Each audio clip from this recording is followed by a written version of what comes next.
Well, our podcast today is a little bit of a mixed bag. I'm Marcy Markusa, and today we're talking about the increasing price of chocolate.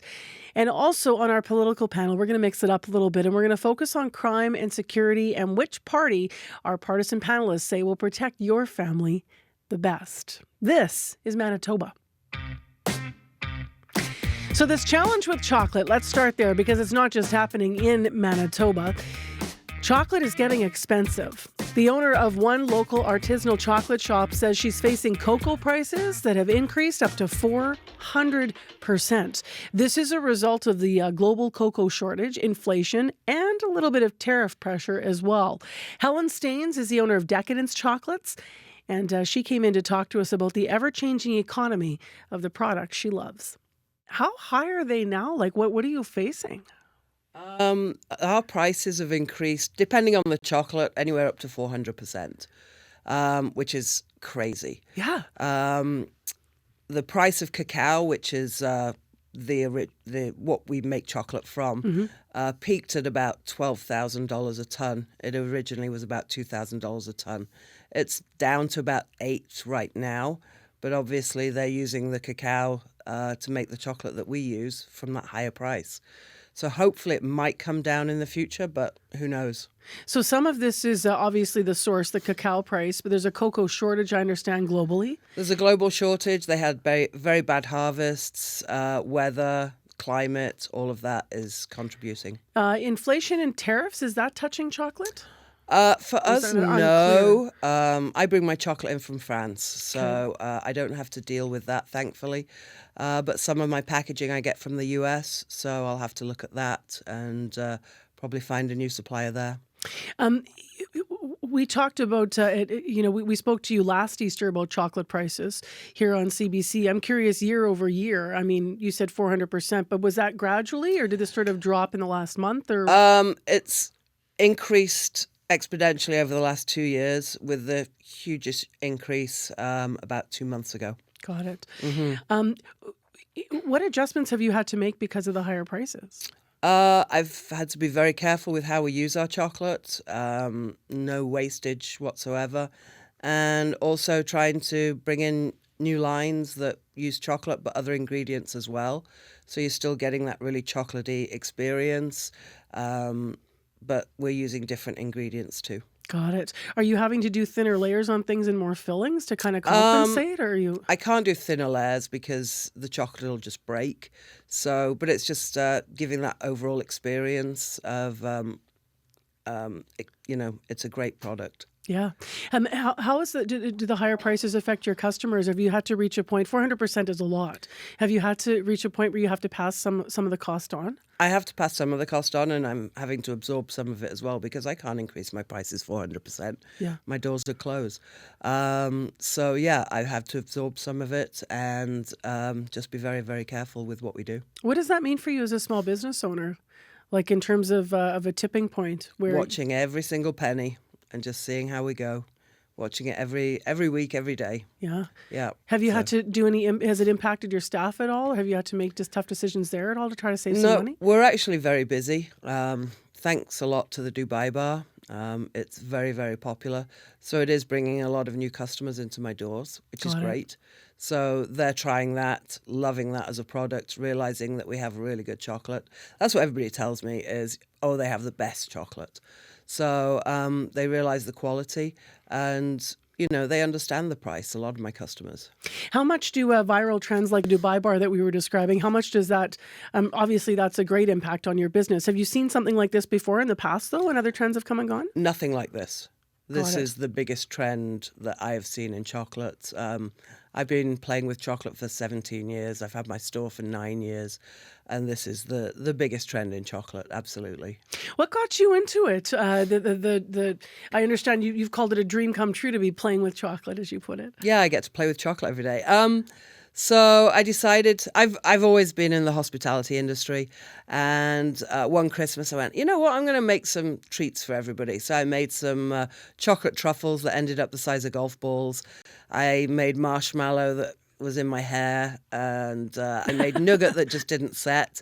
But I was in my kitchen, I go, you know what, I really love doing this. So I just started looking at courses to learn a bit more and, go from there. In terms of the busiest times of year, is it Easter? Is it Valentine's Day? Like when's your biggest peak? Christmas is the biggest peak. It is, eh? And then Easter, yeah. Yeah. Yeah. So have you seen any, what's Easter been like this year? You said you're still very busy. We're still very busy, yeah. So I'm very thankful for that. So we're just trying to keep the shelves stocked and make sure we have product for everybody coming in. What's your favorite thing you've ever made out of chocolate over the years? Oh my gosh. I know, really I'm hitting you with the tough. terrible questions as well. Yeah. I just love coming up with different flavor combinations and, testing people a little bit. We put chili in chocolate. We put herbs in chocolate, spices in chocolate. So things like that people come in the store and go, really? We'll try it. We'll try it. Yeah. And then they get hooked sometimes. Like Absolutely, chili and yeah. chocolate is addicting once you've had it once. Very much so. Yeah. And just last, I wonder how you're doing locally. Like local businesses now, we're talking to lots of them and saying, because of the tariff situation, they are seeing boosts and bumps because people are trying to buy local. That started during COVID, but also has continued. Do you see that have a steady customer base? Absolutely, yeah. Winnipeggers are great. They really do like supporting local. So if they can keep doing that, it keeps the dollars local as well. So anything you spend stays here. Helen Staines is the owner of Decadence Chocolates here in Winnipeg. I'm Marcy Markusa, and if you're just tuning in for the first time to the This is Manitoba podcast, welcome. Thanks for joining us. We always try to look at different issues through the lens of Manitobans. And next, we're going to talk politics with three people who are on our partisan panel. All of them are devoted Manitobans. They are Erin Selby, former NDP MLA for Southdale here in Winnipeg. That's a riding. Also Dan Vandal, who's in his final weeks now at the time we're publishing the podcast, as Liberal MP for St. Boniface St. Vital, and Dorothy Dobbie, who's a former Conservative MP for Winnipeg South and former Parliamentary Secretary.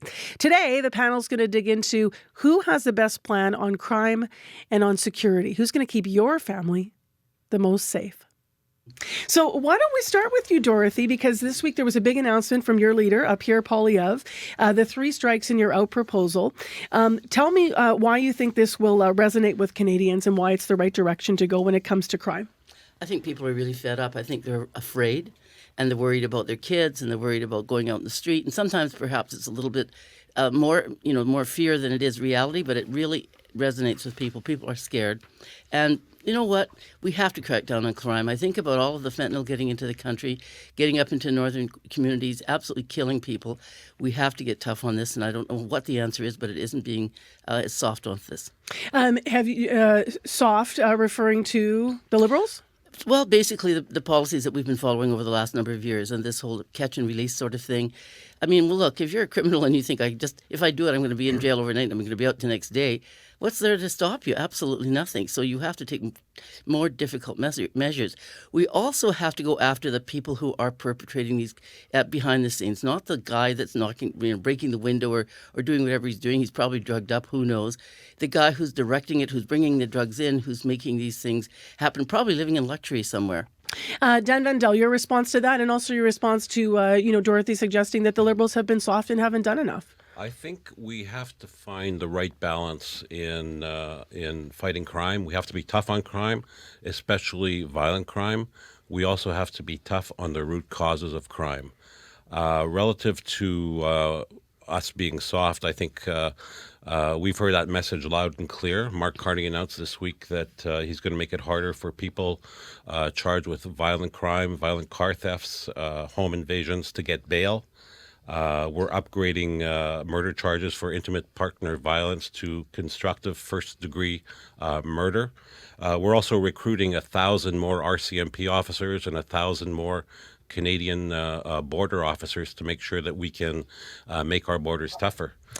So we are doing that, but at the same time, it's important to be tough on the root causes of crime. I think we're going to keep investing in the health and social services, poverty reduction. We're going to keep investing in partnership with First Nation, Métis and Inuit communities, health services, poverty reduction initiatives, education services, which gives people a hand up. I always like to get around the table once before I know everybody wants to interject, but I do want to get to Erin Selby then with the NDP. What do you think of what you heard of the other party's plans, and also what will the NDP do to make families safer?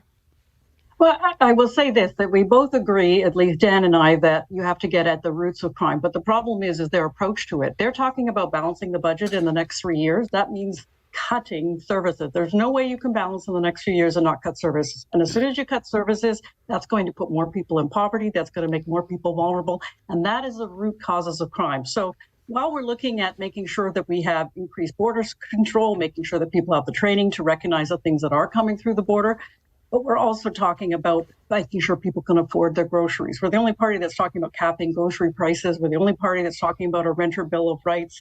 And I have to say, I get really concerned when I hear Poilievre talking about things that are going to override the Charter of Rights. I mean, that sounds a little too much like Trump overriding the American Constitution to me. Now, you're talking about, I need to refer to this, and Dorothy, then I'll get you to respond. You're referring, and tell me if I'm wrong, but you're referring to the consecutive sentences for murders as opposed to concurrent sentences that Pierre Poilievre talked about using the notwithstanding clause to introduce. Erin, is that right?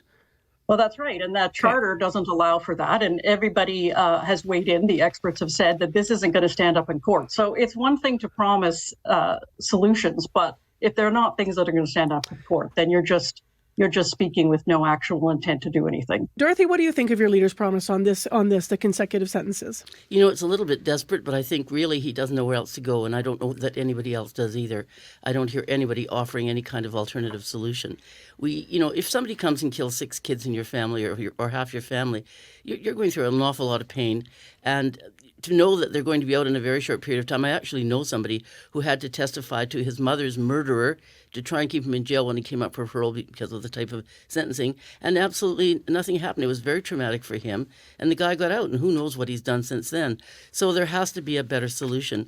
I'm also worried, though. I keep hearing about how we're going to close the borders, we're going to do this and that, but we're really not dealing with the issue in Canada. And I go back to fentanyl. I think it's the most pernicious drug that has ever been introduced anywhere. And I think there's a deeper strategy we have to follow to get to this. So first of all, we have pharma companies, and I'm sure both Dan and you will agree that the big pharma is pushing opiates, and that is not a healthy thing. Most of us don't need opiates to recover from simple pain. And then we also have people... I'm going to trust my doctor to make that decision. Well, I know, and we have been doing that. And look what's happened. People come out. Lots of people who are addicted on the street. Are you saying we shouldn't trust doctors' opinions on what they think I'm saying that people? Doctors are being... look, the advertising doesn't come to you from the opiate companies, from the pharmacy companies. It goes to your doctor. So he's following the advice they give him. They're saying, listen, we've got the stamp of approval from Canada. That they have to follow, Dorothy. I just want to get to something that they take very seriously. And I have to say, I would rather be taking my medical advice from my doctor. That's fine. And if your kid gets, addicted to drugs because then you're in trouble. Let me just finish what I was going to say.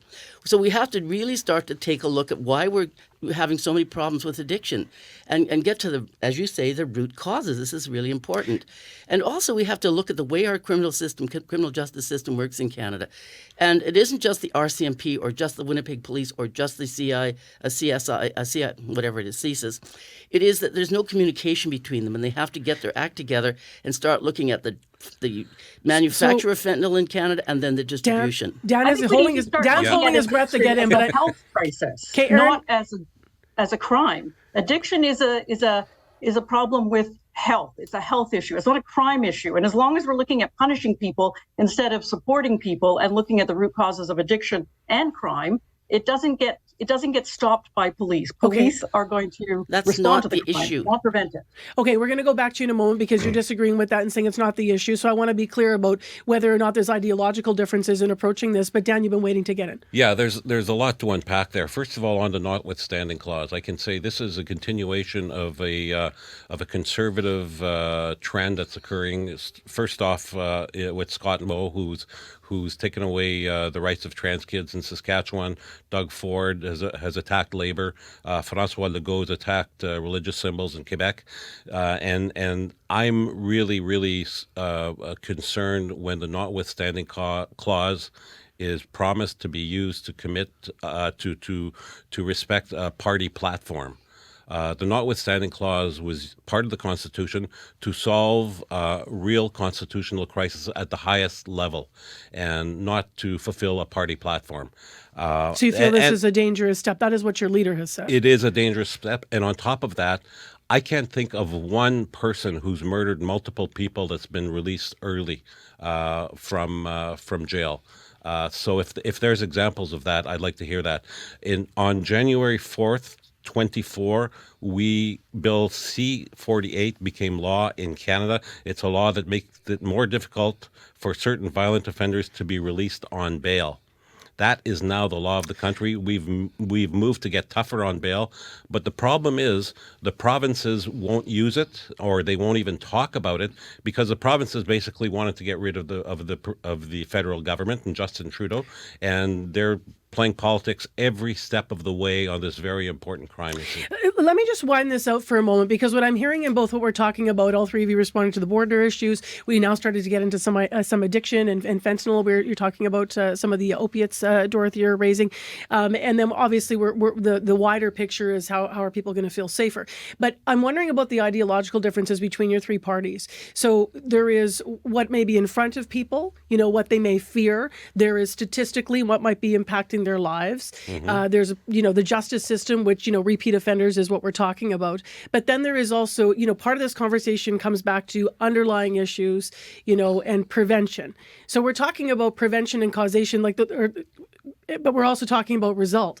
I'm wondering if there's an ideological difference do you see between your parties and how you approach it? Like, Dorothy, what would you say if someone says, the Conservatives care about the punishment, but not the prevention? Well, that's just patently untrue. I mean, of course we do. We also care about the people who are being harmed and also the people that perpetrate these crimes, often under the influence of something very pernicious. I'm kind of thinking about what happened during the Prohibition when the drug of the day was alcohol, and Al Capone and all his gang had control of law and order in the United States and in Canada as well. And we didn't actually get this under control until we went after the big thugs that were behind the scenes. I really think that's something we should look a little harder at in Canada. And yeah, all these things are Band-Aids, including this notwithstanding thing. They're all Band-Aid issues when we have to go after the root cause, and the root cause isn't poverty. It's about people who want to take advantage of other people and use them to commit crime. I'm going to go to you now, actually. Well, I'm going to come back to you, Dan, in a moment. I'm just going to go to Erin first. So I'm going to push you with a question from a different angle. What would you say to people who say the NDP will care about the underlying issues, but yet we're still going to have crimes perpetrated and because it's not, your party's not tough enough? I'll quote Dorothy on that. That's just silly to say that. Of course, we want to make sure that people who commit the crime have to be deterred from that. But to say that the root cause of crime isn't poverty it's ridiculous. Obviously, if people don't feel like they have hope, if they don't feel like they have a future, if they don't feel like they have any chance of getting a good job, of any chance of actually buying a house someday, if they can't put food on the table, they're going to feel vulnerable and they're going to feel desperate. So that is what we need to do, is make sure that everybody feels like there is a hope and a future for them and their family. And when you can't feed your family, when you can't keep a roof over your head, it's really, really hard to be thinking about what your next move is. Dan wants to get in. Yeah, close to 80% of homicides in Canada are caused by firearms. That's one of the main reasons why we outlawed military-style assault weapons in Canada. Weapons that were designed to be used on the battlefield and not on our streets. The Conservative opposed that every step of the way, especially Pierre Poilievre was vehemently opposed. We will continue to ban military-style assault weapons. We will continue the buyback program for people who legally have these weapons that need to get rid of them. We will continue to automatically revoke gun licenses for people convicted of violent offenses. And we will let the RCMP classify new guns that enter the market rather than the gun industry. 9 minutes to 8 o'clock. We're with our partisan panel. Today we're focusing on crime. Today we're focusing on how the different parties are proposing to keep your family safe. What's the government's responsibility to help rehabilitate people who get into criminal activity, do you think, Dorothy? Well, we have a responsibility to try, but we haven't been successful. We think we know everything about human nature and what we can do about it, but we're not very successful. I was thinking about this morning and thinking, I remember being a kid, 24 years old, going into Stony Mountain to take a look at some people we were trying to rehabilitate way back then. And finding we haven't done anything different. I remember writing a story called Cruel and Inhuman Punishment. That's lovely. That's the heart talking. But the brain says now, that doesn't work. We're not doing the right things. We don't find a way to give them a job when they get out of prison. And it isn't about poverty. It's about some people are just out there to take advantage of others. How do you deal with that? I think you need a more in-depth look at the issue than we've been giving it over the last number of years. The leaders' debate. I'm going to switch gears here in our remaining time. So the leaders' debates are coming up. I thought while we have you insiders with us, I'd ask some questions about this. What's it like sort of on the eve of these debates for the leaders? What likely, I'll go to you, Dan, here. I mean, what will Mark Carney, in your view, need to be thinking about if he's going to make, do well in these debates? Well, he needs to be thinking about and practicing, like a real-time practice, to give a good, coherent answer to every possible question that can come up in both official languages. The French one is tomorrow. English is on Wednesday, and that comes through Thursday. That comes through simply not only practice, but getting other people to make sure they ask you tough questions, and it's not only your answers, it's your it's the way you hold your body, it's the way you speak. I think there's obviously good people working with all five leaders. For these very important debates. Jagmeet Singh, the leader of the NDP, Erin, what do you hope that he will get across, and what might he be preparing for in your view right now leading up? Well, I think that he definitely has to get across that having the NDP in Parliament means that you have the conscience for Canadians. You've got somebody there standing up for regular Canadians, because all the things that the Liberals are standing on right now, pharmacare increases, housing, childcare, that's all been done because they were working with the NDP. So I want people to keep in mind that I don't think we're looking at numbers that we're going to form a majority government. We're not thinking that way, but you do want to have the NDP so that there's somebody there speaking up for average people. We've already got enough people speaking for big business. We've got enough people speaking for very wealthy folks, but you need the NDP there to remind everybody about just average families and what we need. And Dorothy, what does Pierre Poilievre need to achieve in these debates? I think it's really important that he shows who he personally is. We don't get his warm side often on television. Maybe he's a little bit nervous. He's young. He's only 42. But the man I know is a warm person who really cares about others and is very committed to Canada, very committed to a better country for all of us. He has to get that across. Just last word here. I find myself with like this magic minute and a half left, so I'm going to go right around the table and play the table. Just to reiterate and encapsulate, kind of wrap up what we've been talking about on the crime issues. So Erin, first to you, and then we'll go Dan, then we'll go Dorothy. Why are the NDP best to protect Canadian families? Like for listeners listening this morning, why is your party going to protect them the best and make them feel safer? Well, I can tell you we're the only ones talking about things that are going to matter to families, like making sure that your grocery bill has caps on the essentials, making sure there's a renter's bill of rights. We're the only ones who are talking about taking on white-collar crime as well. I mean, if you want to pay for all these things, let's stop letting wealthy corporations avoid paying taxes. We've got $40 billion that we lose every year because wealthy corporations aren't paying taxes. That money could come back to help the things that would prevent crime. Dan Vandal, the Liberals, why is your party best to protect Canadians? It's all about finding the right balance. I completely agree. You have to be tough on crime, especially violent crime. But being tough on crime is not enough. You have to find the right balance to give hope to Canadians. You have to make sure you fund poverty reduction programs, that you give some quality of life improvement to average Canadians. The NDP are not the only party talking about average Canadians. The Liberals have done a great job over the last 10 years. We will continue to do that in the next 4. Dorothy, the last words to you. Well, you've been really good at talking, that's for sure. I really think it's important that we She got a shot in at the end, but it is Sorry, her time. Dan, I had to do that. I really think it's... I'm used to it. The Conservatives are really good and they're fresh, they're new, they have some really solid ideas. They respect Canadians. They respect the ability of Canadians to build and grow and develop things for themselves. Government, as I've said this 3 times now, is not God. We cannot solve all the problems, but individuals can. Individuals, given the chance, can do an awful lot to right the wrongs that have happened in this country in the last number of years. We're getting close now, you guys. We'll see you next week. Thank you all. Thank you. Thank you. That's our partisan political panel. Dorothy Dobbie for the Conservatives, Erin Selby for the NDP, and Dan Vandal for the Liberals.